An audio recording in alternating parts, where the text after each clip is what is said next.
नमस्कार, जय हिंद साथियों। स्वागत है आपका top 100 objective type question answer series में। फ्रेंड्स, इससे पहले सीरीज चल चुकी है साइंस की top 100 very short question answer series. तो साथियों, ये सीरीज मिलेगी आपको डिस्क्रिप्शन बॉक्स में, वहां से जाकर के आप सीरीज को देख सकते हैं। साथियों, यदि आप DElEd, C TET, UP TET, MP TET, KVS या सुपर टेट जैसी तमाम शिक्षक भर्ती परीक्षाओं की तैयारी कर रहे हैं तो साथियों, एक चैनल खास आपके लिए है। चैनल को सब्सक्राइब कर लीजिए, साथ ही साथ जो बेल आइकन है उसको प्रेस करिए ताकि हमारी लेटेस्ट वीडियोस सबसे पहले आपको मिल सके। तो साथियों, स्टार्ट करते हैं ऑब्जेक्टिव टाइप क्वेश्चन आंसर। पहला क्वेश्चन है आपकी स्क्रीन पर, निम्न में से कौन सा वसा में घुलनशील विटामिन है? कौन सा वसा में घुलनशील विटामिन है? तो वसा में घुलनशील विटामिन है vitamin A, vitamin D, vitamin E और के। ये सारे के सारे वसा में घुलनशील विटामिन होते हैं। वहीं साथियों, विटामिन बी और सी, विटामिन बी और सी ये जल में घुलनशील विटामिन होते हैं। अब साथियों, बात आती स्कर्वी रोग की पहचान। स्कर्वी रोग की पहचान, मसूड़ों में रक्तस्राव होता है, यही स्कर्वी रोग की पहचान है। साथियों, स्कर्वी रोग होता है विटामिन सी की कमी के कारण स्कर्वी रोग होता है, जिसमें मसूड़ों से रक्तस्राव होता है। साथियों, नेक्स्ट क्वेश्चन आपकी स्क्रीन पर है, मैरस्मस तथा क्वास्कोर रोग किसकी कमी से होता है? तो ये रोग होते हैं प्रोटीन की कमी से। ध्यान रखिए, ये दो रोग हैं जो प्रोटीन की कमी से होते हैं। साथियों, ये क्वेश्चन आपके लिए चाहे यूपी टेट हो, चाहे सुपर टेट हो, चाहे केवीएस, सभी के लिए इंपॉर्टेंट क्वेश्चंस बन जाते हैं साइंस के। अब साथियों, बात करते हैं रक्तदाब मापा जाता है। रक्तदाब किससे मापा जाता है? तो स्फिग्नोमैनोमीटर से रक्तदाब नापा जाता है। वहीं साथियों, किस रक्त समूह को सर्वदाता कहते हैं? सभी को ये रक्त, एक ऐसा व्यक्ति जो सभी को अपना रक्त, सभी वर्ग के व्यक्तियों को अपना रक्त दान कर सके, दे सके, उसको हम कहते हैं सर्वदाता। उस वर्ग को कहते हैं, वो वर्ग का जो व्यक्ति होता है वह सभी को अपना रक्त दे सकता है। किस रक्त समूह को सर्वग्राही कहते हैं? तो एबी रक्त समूह के व्यक्ति को हम सर्वग्राही कहते हैं। कौन सा पिरामिड सदैव सीधा होता है? तो फ्रेंड्स, ऊर्जा का पिरामिड सदैव सीधा होता है, एक दिशात्मक होता है और सदैव सीधा होता है। तो पारितंत्र में ऊर्जा का प्रवाह होता है, जो ऊर्जा का प्रवाह पारितंत्र में, पारिस्थितिकी तंत्र में ऊर्जा का प्रवाह किस तरीके से होता है? बहुदिशात्मक या दोनों या सदैव एक दिशात्मक? तो पारितंत्र में ऊर्जा का प्रवाह होता है, सदैव एक दिशात्मक होता है। फ्रेंड्स, थोड़ा जल्दी जल्दी चल रहे हैं ताकि आपके 100 क्वेश्चंस को मैं कवर कर सकूं। आप ध्यान लगा के पढ़िए। विद्युत अचालक है, विद्युत का अचालक कौन सा? जिसमें विद्युत सही से प्रभावित नहीं होती, जिसमें विद्युत प्रवाहित नहीं होती है, विद्युत धारा प्रवाहित नहीं होती है। तो प्लास्टिक में विद्युत धारा प्रवाहित नहीं होती, इसलिए कहा जाता है विद्युत का अचालक है प्लास्टिक। और सबसे ज्यादा विद्युत का चालक कौन है? तो कहोगे चांदी है सबसे ज्यादा विद्युत का चालक। नेक्स्ट क्वेश्चन पढ़ते हैं, रुधिर का पीएच मान कितना है? यदि आपसे पूछा जाए रुधिर का पीएच मान कितना है तो आप क्या लिखेंगे? रुधिर का पीएच मान होता है 7.4 होता है रुधिर का पीएच मान। रुधिर का थक्का बनाने में मदद करता है। रुधिर का थक्का बनाने में कौन मदद करता है? तो आप कहेंगे रुधिराणु है। 3 तरीके के रुधिराणु होते हैं, लाल रुधिराणु, श्वेत रुधिराणु, रुधिर प्लेटलेट्स। तो रुधिर का थक्का जमाने में रुधिराणु प्रयोग किया जाता है, रुधिर प्लेटलेट्स रुधिर का थक्का जमाती है। और साथियों, विटामिन के की कमी के कारण रुधिर का थक्का नहीं जमता। यदि प्रचुर मात्रा में विटामिन के मिलेगी तो रुधिर का थक्का जम जाएगा। अब बात आती है एड्स का विषाणु कौन सा है? तो एड्स का विषाणु है एचआईवी, एड्स का विषाणु है। ऑप्शन नंबर फर्स्ट होगा सही। विषाणु जनित रोग कौन सा है? तो एड्स जो है वह विषाणु जनित रोग है और जीवाणु जनित रोग है कालरा, पीलिया और दंत रोग है जीवाणु जनित रोग है।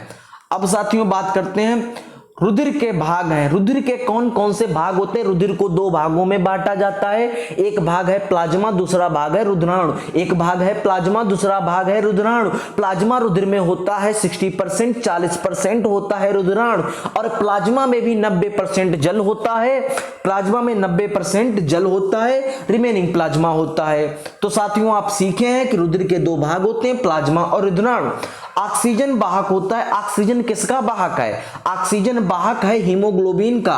ऑक्सीजन वाहक होता है देखिए साथियों, हीमोग्लोबिन का क्या कार्य है? ऑक्सीजन का ट्रांसपोर्ट करने का कार्य करता है हीमोग्लोबिन। क्या कार्य करता है बोलिएगा? ऑक्सीजन का ट्रांसपोर्ट करने का कार्य, ऑक्सीजन का संवाहक करने का कार्य करता है हीमोग्लोबिन। ऑप्शन नंबर फर्स्ट सही होगा। निम्न में से पोटेशियम का संकेत क्या है? Na, sodium, Pb, lead, Cu, copper and K potassium का संकेत है। अब बात करते हैं कॉपर का अयस्क कौन कौन से हैं। तो साथियों इसमें ऑप्शन है cuprite, copper glass, copper pyrite. तो साथियों तीनों के तीनों है कॉपर के अयस्क। क्यूपर पाइराइट, कॉपर ग्लास और कॉपर पाइराइट, इस तीनों के तीनों है कॉपर के अयस्क। अब बात करते हैं साथियों ओजोन परत के क्षरण से होता है। ओजोन परत के क्षरण से क्या होता है? तो ओजोन परत के क्षरण से हमारे शरीर त्वचा कैंसर होता है। त्वचा कैंसर होता है ओजोन परत के क्षरण से।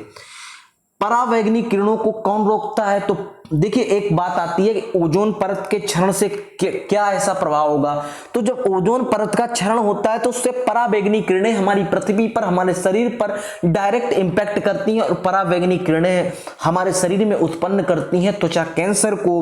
तो परावैंगनिक किरणों को रोकती कौन है? अब बात आती है कि परावैंगनिक किरणों को कौन रोकता है? तो ओजोन परत परावैंगनिक किरणों को रोकती है। हेमेटाइट किसका एक्स है? हेमेटाइट, मैग्नेटाइट, ये सारे के सारे लोहे के अयस्क हैं। किसी के अयस्क हैं? आप बोलोगे सर जी लोहे के अयस्क हैं। अब बात करते हैं किन किन धातुओं के ऑक्साइड उभयधर्मी होते हैं। एल्यूमिनियम, जिंक, पीबी, इन सारे के सारे एल्यूमिनियम, जिंक और लेड, इन सारे के सारे धातुओं के ऑक्साइड उभयधर्मी होते हैं। विद्युत धारा मापने का यंत्र क्या है? वोल्टामीटर, अमीटर, आ तथा बा दोनों इनमें से कोई नहीं। नहीं नहीं साथियों, विद्युत धारा मापने का यंत्र है अमीटर। वोल्टामीटर तो विभवांतर नापने का यंत्र होता है। अब साथियों आते हैं विभवांतर मापने का यंत्र क्या है। जब हमने कह दिया विद्युत धारा को मापने का यंत्र अमीटर है तो अमीटर तो होगा नहीं, तो विभवांतर को मापने का यंत्र होगा वोल्टामीटर। एक एक चीज याद करा देंगे, एग्जाम में कोई दिक्कत नहीं आने देंगे। बस चैनल के साथ बने रहिए, चैनल को सब्सक्राइब कर लीजिए और साथ ही साथ बेल आइकन को प्रेस कर दीजिए। अम्ल वर्षा का प्रमुख कारण क्या है? तो साथियों अम्ल जो वर्षा होती है वह वायु प्रदूषण के कारण होती है और वायु में नाइट्रिक अम्ल और सल्फ्यूरिक अम्ल होता है। वो जो अम्ल वर्षा होती है वह उसमें होती है नाइट्रिक अम्ल और सल्फ्यूरिक अम्ल होती है। अब साथियों बात आती है, नेक्स्ट प्रश्न आपकी स्क्रीन पर आ चुका है।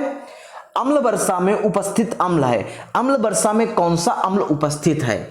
नाइट्रिक अम्ल तथा सल्फ्यूरिक अम्ल। अम्ल वर्षा में उपस्थित जो अम्ल है वह है नाइट्रिक अम्ल और सल्फ्यूरिक अम्ल।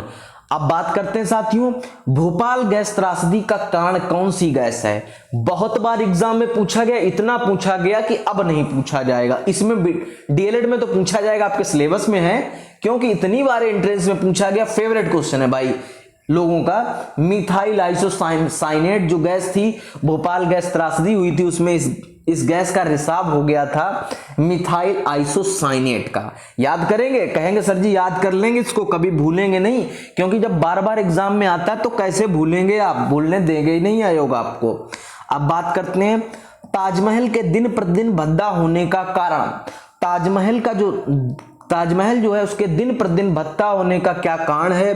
ग्रीन हाउस प्रभाव, ओजोन परत या अम्ल वर्षा? तो नाइट्रिक अम्ल और सल्फ्यूरिक अम्ल वर्षा में होती है, इस वजह से ताजमहल का रंग जो है वह दिन प्रतिदिन भद्दा हो रहा है।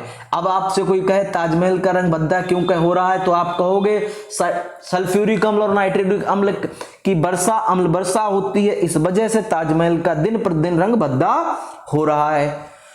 एक बार कमेंट में लिख के बताओ कि समझ में आ रहा है, याद हो रहा है।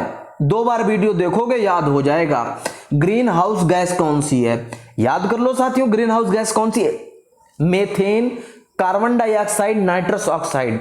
मेथेन, कार्बन डाइऑक्साइड और नाइट्रस ऑक्साइड ये हैं ग्रीन हाउस गैसें। ग्रीन हाउस गैसें हैं methane, carbon dioxide, nitrous oxide. Green house प्रभाव का कारण है, ग्रीन हाउस प्रभाव का कारण है वायु प्रदूषण जो है वह ग्रीन हाउस प्रभाव का कारण होता है। ग्रीन हाउस जो होता है, ग्रीन हाउस जिसमें मेथेन, कार्बन डाइऑक्साइड और नाइट्रस गैस होती हैं, इसका प्रमुख कारण है वायु प्रदूषण। अब साथियों बात करते हैं कि ग्लोबल वार्मिंग का अर्थ क्या है। ग्लोबल वार्मिंग का क्या अर्थ है? तो ग्लोबल वार्मिंग का अर्थ है पृथ्वी का गर्म होना। पृथ्वी का दिन प्रतिदिन गर्म होना ही ग्लोबल वार्मिंग का अर्थ है। ग्लोबल वार्मिंग इसीलिए हो रहा है कि पृथ्वी का टेम्परेचर दिन पर दिन बढ़ता जा रहा है। अच्छा, ग्लोबल वार्मिंग के कारण क्या हैं? उत्तरी ध्रुव की बर्फ पिघल जाती है और दक्षिणी ध्रुव की भी बर्फ पिघल जाती है, तो ग्लोबल वार्मिंग हो जाता है। समझ में आया? कह दो आ गया। ओजोन परत को कहते हैं, ओजोन परत को क्या कहते हैं? देखिए भैया, जब पराबैंगनी किरणें को हमें रोक रही है, ओजोन परत पराबैंगनी किरणों को रोक रही है, त्वचा कैंसर से हमको बचाव कर रही है, तो कहीं ना कहीं ये जीवन रक्षक परत हो गई। क्या हो गई? जीवन रक्षक परत हो गई। राइट आंसर आपका हो गया जीवन रक्षक परत। तो साथियों धन्यवाद, उम्मीद करते हैं आपको वीडियो हमारा बहुत ही अच्छा लगा होगा। यदि आपको हमारा वीडियो अच्छा लगा है तो चैनल को सब्सक्राइब करिए, साथ ही साथ बेल आइकन को प्रेस करिए। साथियों डीएलएड का सिलेबस धुआंधार तरीके से चल रहा है, हर सब्जेक्ट कवर किया जा रहा है, ऐसा कोई सब्जेक्ट नहीं छूट रहा है जो हम और हमारी फैकल्टी सब्जेक्ट को कवर ना कर रही हो। मिलते हैं साथियों नेक्स्ट वीडियो के साथ, एक नेक्स्ट टॉपिक के साथ।